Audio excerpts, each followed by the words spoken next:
Story 1. When my daughter was 4, she started talking to someone in her room. Not imaginary friend stuff. Not tea parties or make-believe. She had full conversations.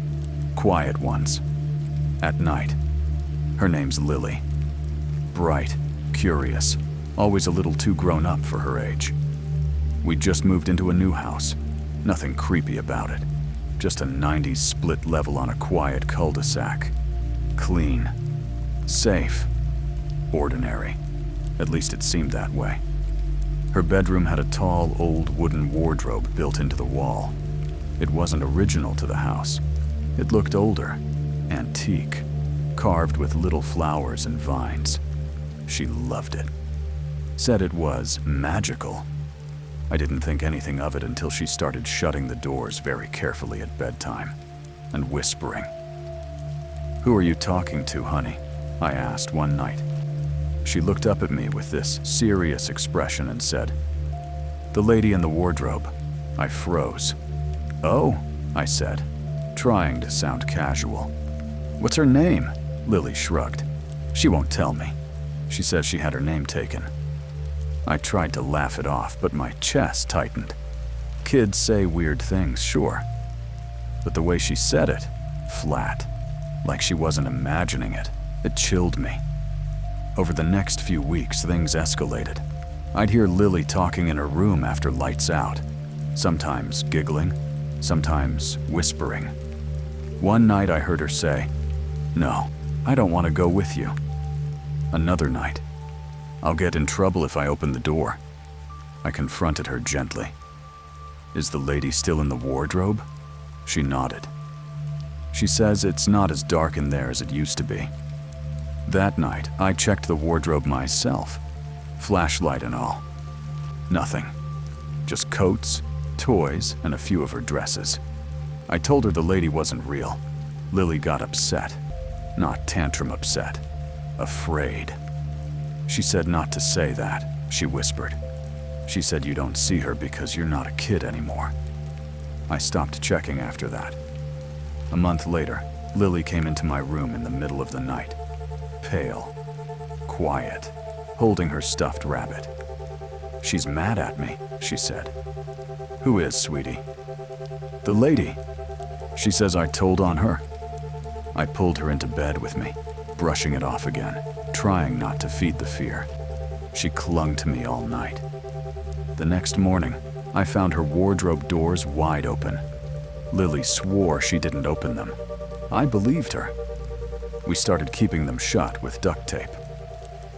One afternoon, while Lily was at daycare, I was cleaning her room and found something tucked behind the wardrobe. A folded piece of paper. It was yellowed, torn, lined like an old journal page. There were just 6 words, scribbled in shaky handwriting. "She watches when you don't look." I didn't tell Lily. I didn't tell anyone. Instead, I moved her to the guest room. She didn't complain. In fact, she told me, "The lady's sad now, but she knows I'm not coming back." I had the wardrobe removed a week later, paid a junk service to take it to the dump. 2 days after that, Lily came to me again, calmer than I expected, and said, she followed it to the garbage. But she'll come back when someone else brings her home. We've since moved. Lily doesn't remember much about the wardrobe now. When I ask, she just shrugs. But a few weeks ago, I saw a listing on Facebook Marketplace. Someone selling an old wooden wardrobe that looked exactly like ours.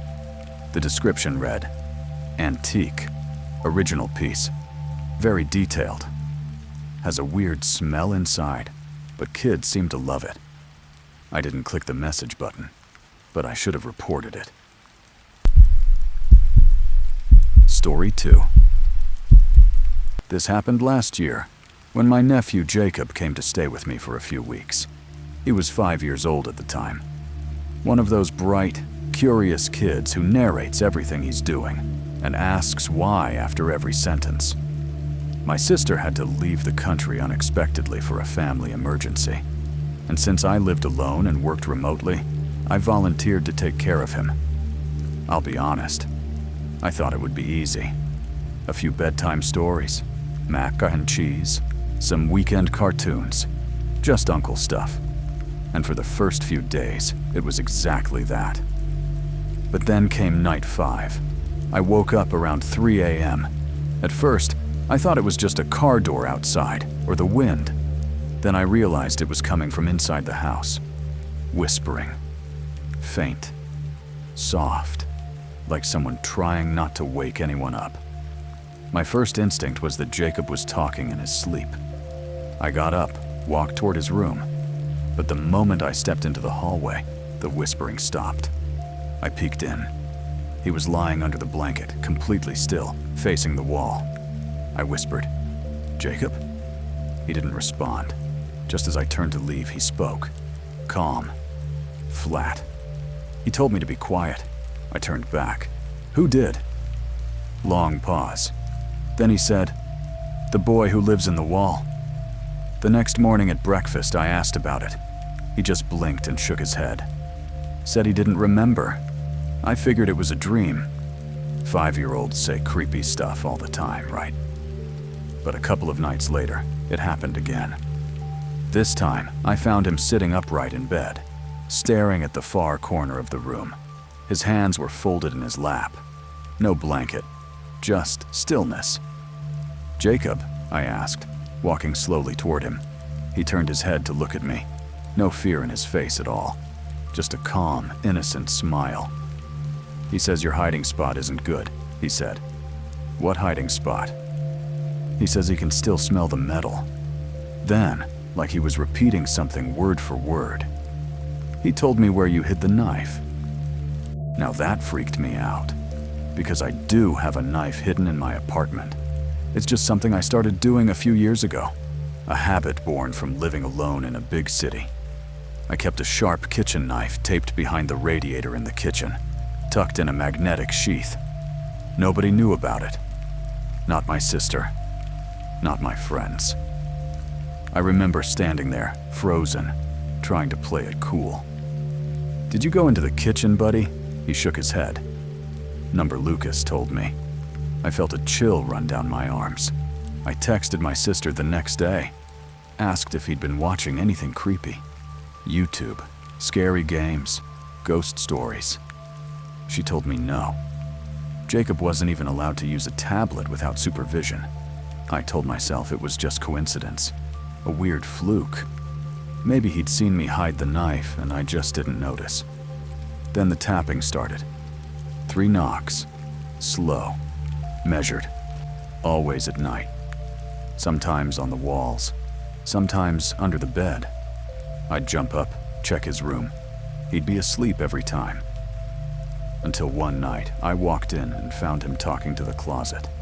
Not playing, not hiding, just standing there, inches from the door, whispering something I couldn't hear. "What are you doing?" I asked, already feeling nauseous. Jacob turned around, blank expression. "He wants to know why you covered the hole." There was a hole in the closet wall. I'd seen it when I first moved in, a weird circular spot that had been patched with plaster.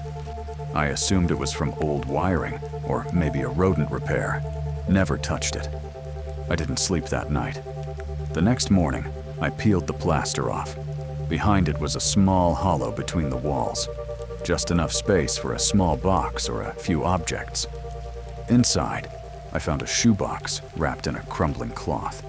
Inside the box were a child's sock, a yellow marble, a Polaroid of a little boy, maybe 6 years old.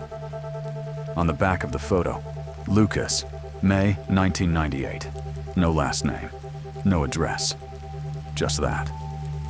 I stood there staring at it for a long time. I moved Jacob into my room that same day. For the rest of the week, things were normal. No tapping, no late-night whispers, no conversations with the closet. I figured maybe removing whatever was in the wall had stopped. Whatever it was. But on the last morning, just as my sister arrived to pick him up, Jacob turned to me, totally casually, and asked, "Will the new boy stay here when I leave?" I asked what he meant. He shrugged. "Lucas doesn't like being alone. but he says he's good at hiding. Then he climbed into the car like it was any other day. I still live in that apartment, but I don't keep anything behind the radiator anymore, and I haven't heard the tapping again. But sometimes, when I walk past the closet late at night, I catch the faintest smell of dust and metal, like someone has been waiting behind the wall for someone else to talk to. If you made it to the end, you're braver than me. Don't forget to subscribe if you want more stories that'll keep you awake at night. And if you have one of your own, or suggestions for what I should cover next, drop them in the comments or send them my way.